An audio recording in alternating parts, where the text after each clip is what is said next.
নমস্কার বন্ধুরা, দেশি বিদেশি স্বাদ চ্যানেলে আপনাদেরকে স্বাগত জানাই। আমরা রেস্টুরেন্টে বা বাড়িতে অনেক ধরনের ডাল ফ্রাই খেয়ে থাকি। আজকে আমরা যে রেসিপিটা বানাবো সেটা সম্পূর্ণ এক নতুন ধরনের ডাল ফ্রাই। হ্যাঁ, ডাল ফ্রাই। এটি আমার মায়ের নিজস্ব রেসিপি। আজকে আমরা বানাবো চিংড়ির ডাল ফ্রাই। আসুন দেখে নেওয়া যাক তাহলে আজকের রেসিপিটি।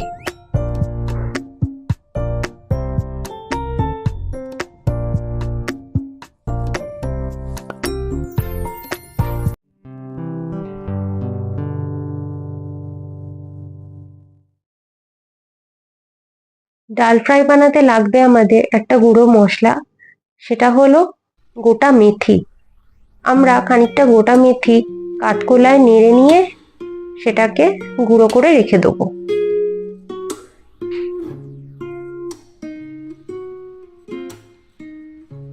লাগবে 1 কাপ মুসুর ডাল। মুসুর ডালটাকে আমরা ভালো করে ধুয়ে আলাদা রেখে দিয়েছি। এবারে একটা কড়া ওভেনেতে বসিয়ে জল দিয়ে ফোটার জন্য রেখে দেবো।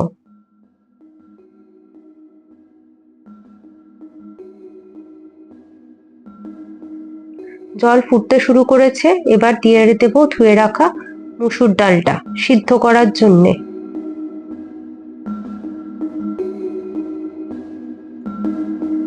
দেখুন মুসুর ডালটা সিদ্ধ হয়ে গেছে। এবারে মুসুর ডালটাকে আলাদা জায়গায় সরিয়ে রেখে দেবো। কড়াতে নিয়ে নিলাম সর্ষের তেল। এখানে আমি 2 পলা সর্ষের তেল দিলাম। এবার ভেজে নেব নুন হলুদ মাখিয়ে রাখা চিংড়ি মাছ। আমি এখানে মাঝারি সাইজের চিংড়ি মাছ নিয়েছি।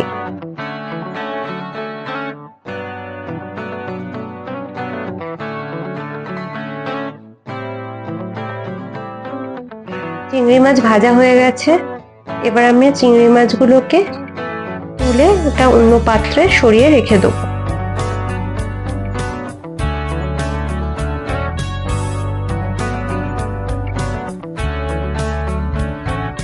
এবার ওই পাত্রেতেই দিয়ে দেবো 2 পলা সর্ষের তেল।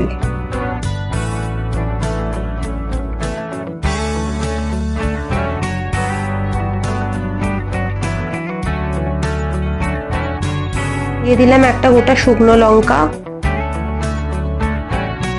কালো সর্ষে,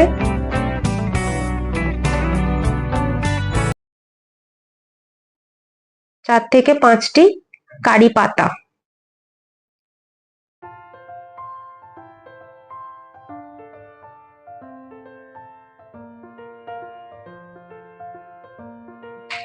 ফোড়ন দিয়ে দিচ্ছি কুচনো পেঁয়াজ।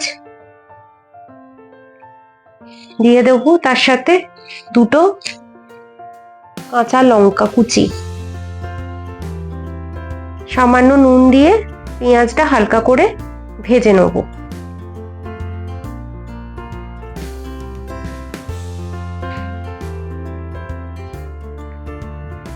পেঁয়াজ ভাজা হয়ে গেছে।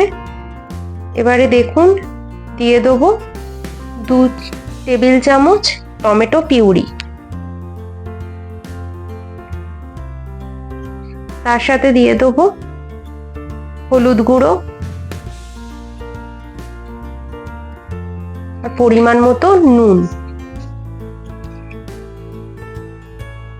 দিয়ে হালকা নেড়ে চেড়ে এবারে আমি 5 মিনিটের জন্য চাপা দিয়ে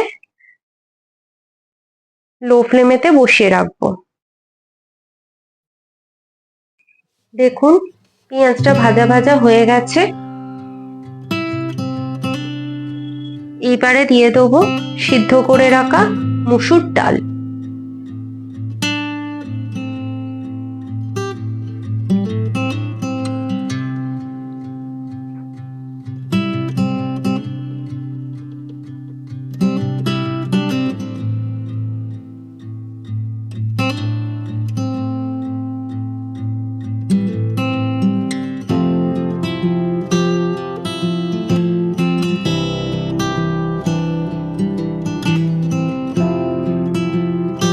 সামান্য জল দিয়ে দেবো।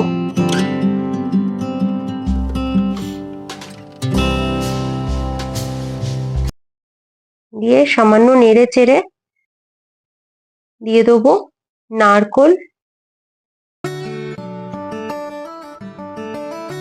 আমি এখানে নারকোল কুড়ে রেখেছিলাম, আধমালা নারকোল কুড়েছি, তার সাথে দিয়ে দিলাম চিংড়ি মাছ ভাজাগুলো আর দিয়ে দিলাম সামান্য চিনি। এবার আমি ঢাকা দিয়ে 10 মিনিটের জন্য রেখে দেবো মিডিয়াম ফ্লেমে। 10 মিনিট হয়ে গেছে।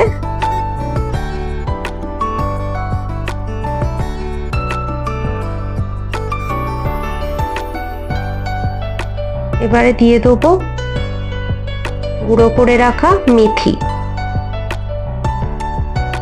আমাদের রেডি চিংড়ির ডাল ফ্রাই।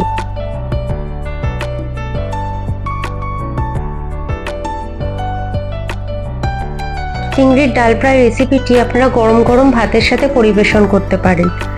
যদি আপনাদের আজকের রেসিপিটি ভালো লেগে থাকে তাহলে কিন্তু অবশ্যই চ্যানেলটিকে সাবস্ক্রাইব করবেন, লাইক করবে, শেয়ার করবেন। শেয়ার করলে সকলে জানতে পারবে। আরও নতুন নতুন রান্নার জন্য যুক্ত থাকুন আমাদের সাথে। ধন্যবাদ।